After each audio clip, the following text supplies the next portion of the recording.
Okay, so hello बच्चों, welcome back, welcome to this amazing platform of Veda academy. काफ़ी दिनों बाद आप लोगों से मुलाकात हो रही है और इस वीडियो में चूंकि क्लास 6 का जो रिजल्ट है जेएनवी का वो आ चुका है। अभी क्लास 9th और क्लास 11th का बाकी है। क्लास 9th का और क्लास 6 का आपको एग्जाम पैटर्न कैसे होता है, कैसे सिलेक्शन होता है, वो सारी की सारी चीज़ें आपको पता होती है। हम एज एन वेदा अकेडमी को काफ़ी अप्रिशिएट किया काफ़ी लोगों ने और पूरे भारत में एक बहुत अच्छा नाम हुआ वेदा अकेडमी के इस प्लेटफॉर्म का, वेदा नवोदय एंड सैनिक एग्जाम। और चूंकि हमने 6th और 9th में सबसे बेहतरीन रिजल्ट ऑल ओवर इंडिया हमने दिए, अब बहुत सारे बच्चों की डिमांड ये आई जो आज 2024 में जिन्होंने 9वीं में एग्जाम दिया था और 8वीं में एग्जाम दिया था, तो उनके पिछले साल भी डिमांड आई थी कि सर हम लोग, चूंकि कुछ का सिलेक्शन हुआ था कुछ का नहीं हुआ था, कि सर हम लोग 11th के लिए प्रिपेयर करना चाहते हैं तो आप प्लीज़ उसको स्टार्ट कीजिए। तो लास्ट सेशन में we could not start, but हमने लास्ट में आपको कुछ आपको प्रैक्टिस सेशन दे दिए थे, कुछ मॉक टेस्ट आपको दिए थे। बट इस बार हम एक फुल फ्लेज कोर्स और एक फुल फ्लेज बैच लेकर के आएँगे, जहाँ पे आपको क्लास 11th के लिए, चूँकि जो बच्चे पिछले साल 9th में थे, इस बार 10वीं में आए हैं। पिछले साल 9th में, यानी कि जो हमारे साथ पिछले बार एग्ज़ाम की तैयारी कर रहे थे जेएनवी की, एंड उन्होंने पिछले साल 9th कंप्लीट कर लिया। दैट मीन्स इस साल 9th कंप्लीट कर लिया है। But they will be entering in class 10th। ठीक है? तो उन बच्चों के लिए, जितने हमारे पास लाखों हज़ारों बच्चे तैयारी कर रहे थे, अब आपके पास एक सुनहरा मौका है। अगर आपने कोर्स परचेज़ किया था, तो जो आपने कोर्स परचेज़ किया था क्लास 9th वाला, तो उसी में है हम इंक्लूड करके आपको कुछ डिस्काउंट देंगे, because you are already enrolled in class 9th। अगर कोई नया बच्चा, एकदम फ्रेश बच्चा है, सो यू हैव टू पे सम फीस। उसके लिए हम आपको एक अलग से बता देंगे कि बैच में क्या-क्या आपको फीस देनी है। एंड चूँकि क्लास 11th की तैयारी कोई उतने बेहतरीन तरीके से नहीं कराता है, क्योंकि इसमें एक स्ट्रीम का एक फैक्टर होता है कि आपकी स्ट्रीम के बेसिस पे आपके सिलेक्शन के मार्क्स, जो है आपकी मेरिट जो बनती है एग्ज़ाम पैटर्न में, सब कुछ बताऊँगा आपको, वो सब कुछ होता है। तो this is going to be very interesting video, और इसमें हम लोग यही जानेंगे कि बेटा आप लोग जब तैयारी करेंगे और तैयारी करने में आपको किन-किन चीज़ों का ध्यान रखना है, कैसे तैयारी होगी, और क्लास 11th वाले बच्चों के लिए हम लोग क्या स्पेसिफिकली आपको प्रोवाइड करा रहे हैं एज़ अ टीम। चूँकि हमने 9th और 6th में सब कुछ बच्चों को काफ़ी हेल्प किया, तो अब हमारी ज़िम्मेदारी है कि जो 9th वाला बच्चा है स्पेशली, अब चूँकि 6 वाले बच्चे हमने 2023-24 से हमने स्टार्ट किया था, so they must be in class 9th।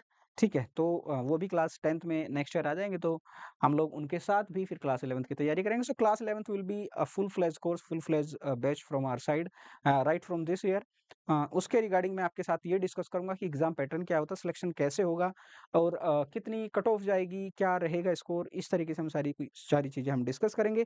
So let's begin with the video. अब एक-एक चीज़ मैं आपको पहले थोड़ा-सा बेसिक आइडिया दे देता हूँ कि हमारे पास जेएनवी-एसटी, जेएनवी टेस्ट यानी कि जवाहर नवोदय विद्यालय सिलेक्शन टेस्ट, ये हमारा क्लास 11th के लिए है। ठीक है? 11th के लिए इसमें आपका क्राइटेरिया क्या रहता है और क्या एग्जाम पैटर्न रहता है, सारी की सारी चीजें मैं डिस्कस करूंगा। सभी बच्चे बस ध्यान से देखिएगा क्या-क्या आपको तैयार करना है और कैसे-कैसे तैयार करना है। बस थोड़ी-सी एक बेसिक नॉलेज आपको दे देता हूँ।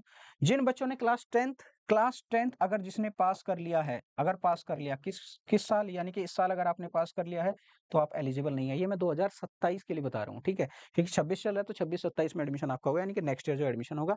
अगर जिन्होंने पास कर लिया है, सो दे आर नॉट एलिजिबल, तो ये एलिजिबल नहीं है। कौन एलिजिबल है? जो अभी 10th में आए हैं, जो 10th में अभी एंटर हुए हैं, ठीक है? यानी कि एंटर्ड, यानी कि 2027 में will be passed out, will be passed out in 2027। ये 2027 में पास आउट होंगे। ये बच्चे सारे के सारे एलिजिबल हैं। यानी कि जो इस साल आपने 9th पास किया, 9th का एग्जाम दिया, अब 10th में आपने एंट्री मार ली है, सो 10th में आपकी एंट्री होगी, तो आप इस एग्जाम के लिए एलिजिबल है। जिन्होंने इस बार 10th पास कर लिया है, वो चाहते हैं कि हम अगले साल 11th में जेएनवी में पढ़े, आप एलिजिबल नहीं है। आपको इस साल का पेपर अगर आपने दिया होगा, तो उसमें आप एलिजिबल रहे होंगे, बट जो अपकमिंग एग्जाम है 2027 में जो एडमिशन होंगे, उसके लिए आप एलिजिबल नहीं है। ये तो हो गई एलिजिबिलिटी क्राइटेरिया। ठीक है? एक सिलेक्शन टेस्ट आपका उसी बेसिस पे होगा जो हम बताते हैं। डिस्ट्रिक्ट वाइज़ आपकी, जो डिस्ट्रिक्ट वाइज़ जो वैकेंसी है, ठीक है? डिस्ट्रिक्ट वाइज़ जो वैकेंसी है, डिस्ट्रिक्ट वाइज़ जो वैकेंसी है, ठीक है? उन्हीं को भरा जाएगा, ठीक है? इसमें कोई नई वैकेंसी नहीं आती है। नई वैकेंसी नहीं आने का मतलब क्या हुआ सर? नई वैकेंसी नहीं आने का मतलब ये होता है बेटा कि आप लोग, जब आप इस एंट्रेंस एग्ज़ाम में बैठेंगे, तो जो वैकेंसीज़, जो 10वीं वाले बच्चे, अगर जैसे मान के चलो इस साल 10वीं का एग्ज़ाम दिया बहुत सारे बच्चों ने, अब उनमें से कुछ बच्चे, 10वीं के जो बच्चे पास आउट हुए इस बार जेएनवी से, ठीक है? 10th जिन्होंने पास किया, कुछ कारणवश भाई उनका मन नहीं लग रहा है, उनके माता-पिता कहीं ट्रांसफ़र हो रहे हैं या कुछ ऐसी चीज़ है कि they want to leave the JNV, तो वहाँ पे जब ये यहाँ से जाएँगे, ठीक है? जब यहाँ से जाएँगे तो यहाँ से वैकेंसी जो निकलेगी, ठीक है? यहाँ से जो वैकेंसी निकलेगी, वो आपकी सीट बनेगी। अब ये वैकेंसी किस कैटेगरी की है, कहाँ की है, रूरल की है, यहाँ पे कैटेगरी जो बच्चा छोड़ के जाएगा जिस कैटेगरी का, वही वैकेंसी हमारे पास यहाँ पे ओपन रहेगी। अब कैटेगरी जिसका यहाँ से छोड़ कर के जाएगा, रूरल का है था, रूरल का जाएगा, रूरल की वैकेंसी बनेगी। अगर हमारे पास अर्बन का था तो अर्बन की वैकेंसी बनेगी, ठीक है?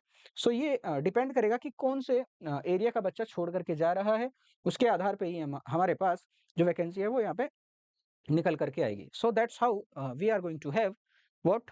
We are going to have the seats in the class 11th entrance for the class 11th entrance exam. So this is the basic idea. और चूंकि आप लोग 9th का एग्जाम दे चुके हैं, इन केस अगर आप पहली बार एग्जाम दे रहे हैं, सो आप क्लास 10th में पढ़ रहे हो, आप बोर्ड का एग्जाम लिखेंगे 2027 में, बोर्ड के एग्जाम के साथ साथ आपको ये वाला एग्जाम भी लिखना है। हालांकि बोर्ड से पहले ही ये वाला एग्जाम आपको ऑलमोस्ट हो सकता है एंड आपको यहाँ पे कंप्लीट एकदम तैयारी कराई जाएगी।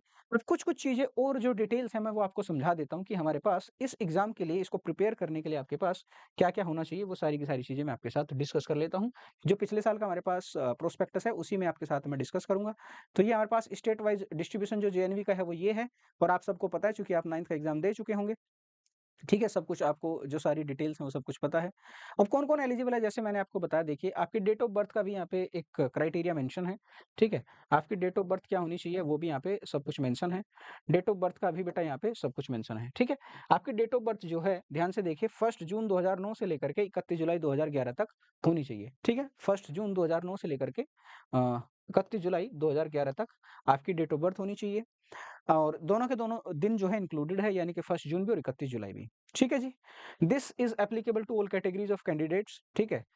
Including those who belongs to SC ST, क्योंकि यहाँ पे आपको ऐज का रिलैक्सेशन नहीं मिलता है आपको, एससी-एसटी को इसमें केवल और केवल आपको मार्क्स का या फिर कट ऑफ का रिलैक्सेशन मिल जाता है, depending on the number of candidates. ये रहता है हमारे पास, ठीक है? अब इसके बाद क्या है? सर जी इसके बाद हमारे पास ध्यान से देखिए अब जो क्लास 10वीं में पढ़ रहा है, ठीक है? जो क्लास 10वीं में पढ़ रहा है वही बच्चा यहाँ पे एलिजिबल होगा। मैंने फिर से बताया है। Candidates who have passed class 10 prior to the session 25-26 that means ये इस साल के लिए था। अब 27 इसको लिख लो 26-27, ठीक है? यानी कि 26-27 से पहले जो पास हो चुका है वो एलिजिबल नहीं होगा।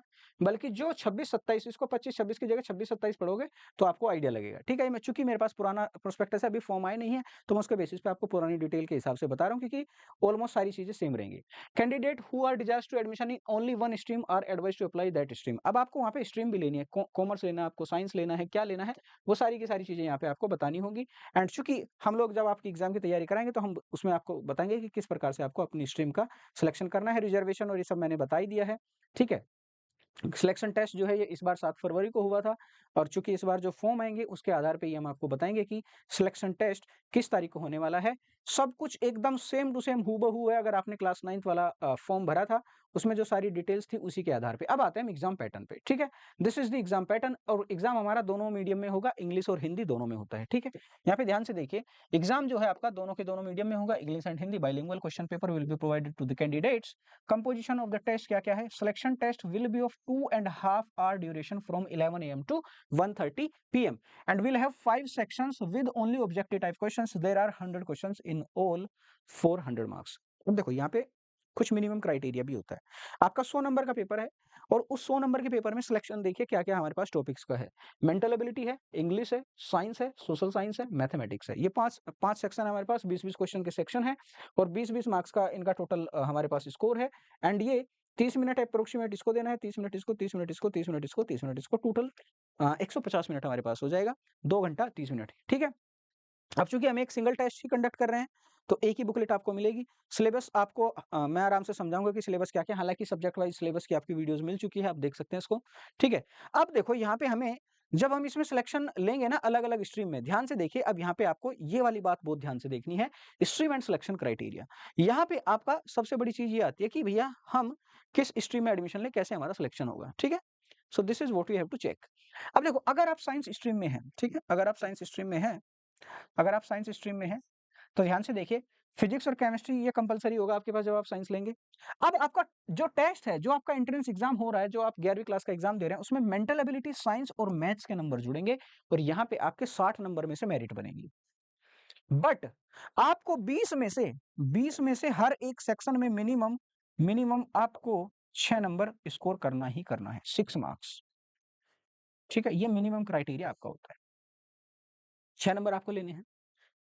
बट जब आपका 60 नंबर का जो सेक्शन है, मेंटल एबिलिटी, साइंस और मैथमेटिक्स, क्योंकि मैंने आपको बताया ना अभी ऊपर, तो उसी के आधार पे आपको यहाँ पे 60 में से आपका स्कोर बनेगा, कितनी आपकी कट ऑफ जाएगी। अगर आप कॉमर्स स्ट्रीम के हैं, जो आपको पढ़ाएंगे अकाउंटेंसी, बिजनेस और इकोनॉमिक्स, यहाँ पे लेना पड़ेगा आपको 11वीं में, चूंकि आप 11वीं में जाएंगे वहां मेंटल एबिलिटी, सोशल साइंस रहेगा और मैथ्स रहेगा। इस बार साइंस हट जाएगा यहाँ से, ठीक है।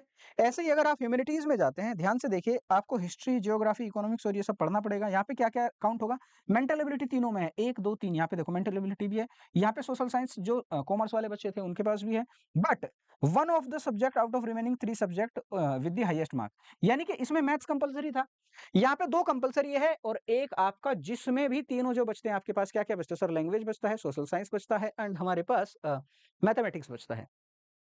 इन तीनों में जो आपका सबसे हाईएस्ट रहेगा, तीनों में जो सबसे हाईएस्ट रहेगा, वो इन 2 के साथ जुड़ करके आपके मेरिट बनाएगा। अगर वोकेशनल सब्जेक्ट है, यहाँ पे केवल वोकेशनल सब्जेक्ट के साथ देखिए, मेंटल एबिलिटी और 2 more subject out of remaining 4 subject with highest mark. Mental ability चारों सेक्शन में कंपलसरी है और उसके बाद ध्यान से देखो, वोकेशनल में कह रहा है कि जो आपके 2 सब्जेक्ट और बनेंगे, वो जो चारों में से हाईएस्ट मार्क्स के रहेंगे उनके साथ मेरिट बनाऊंगा। और ह्यूमैनिटीज में 2 सब्जेक्ट कंपलसरी है, social science and mental ability. एक सब्जेक्ट बचे हुए तीनों में से जो हाईएस्ट रहेगा वो उसके साथ मेरिट बनाएंगे, ठीक है। So this is that's how आपका जो सिलेक्शन क्राइटेरिया है वो सेट हो गया यहाँ पे। अब ध्यान से देख लीजिए, ये हमारे पास when the merit is prepared for selecting the candidates provisionally, additional selection cutoff, overall cutoff of 60 will also be considered as per the following। अब देखो, जब आप 60 में से, ध्यान से देखिए ना, 60 में से भी आपके पास मिनिमम जो क्राइटेरिया रहेगा कट ऑफ का, ध्यान से देखिए, 21 20 और 18, यानी कि 21 मिनिमम आपको लाने हैं 60 में से, जनरल कैटेगरी, ठीक है, ये बॉयज के लिए है। गर्ल्स के लिए जनरल ओबीसी 20 नंबर है, SC ST दिव्यांग के लिए हमारे पास 18 नंबर है। अगर आपको 60 में से कट ऑफ भी देखने तो मिनिमम इतने नंबर लाने ही लाने हैं, ठीक है। So that's how we are going to have this exam.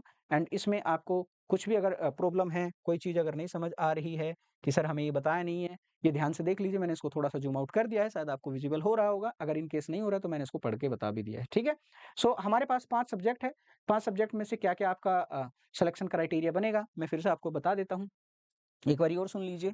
जब हम साइंस स्ट्रीम में रहेंगे तो मेंटल एबिलिटी, ठीक है, मेंटल एबिलिटी और साइंस और मैथमेटिक्स, ये 3 सेलेक्ट होंगे, ठीक है। अगर आप कॉमर्स स्ट्रीम में है तो मेंटल एबिलिटी, सोशल साइंस और हमारे पास सोशल साइंस के साथ साथ मैथमेटिक्स, ये 3 रहेंगे। अगर आप ह्यूमैनिटीज में है तो mental ability and social science and English, science और मैथमेटिक्स, इन तीनों में से एक आपको लेना है, ठीक है। इंग्लिश, साइंस और तीनों में से एक जो आपका हाईएस्ट मार्क्स करेगा। अगर आप वोकेशनल स्टडीज के हैं, वोकेशनल स्टडीज अगर आपको लेनी है तो मेंटल एबिलिटी रहेगा और चारों में से जिसमें 2 में हाईएस्ट मार्क्स होगा वो आपका कैलकुलेट करके आपका मेरिट बनाएगा। So that's how we are going to have this exam pattern and I think जब हम तैयारी कराएंगे, आपको सब्जेक्ट वाइज सिलेबस की वीडियोस बन चुकी है, मैथ्स की, मैट की, साइंस की, सोशल साइंस की, सब कुछ वीडियोस आपको मिल जाएंगी।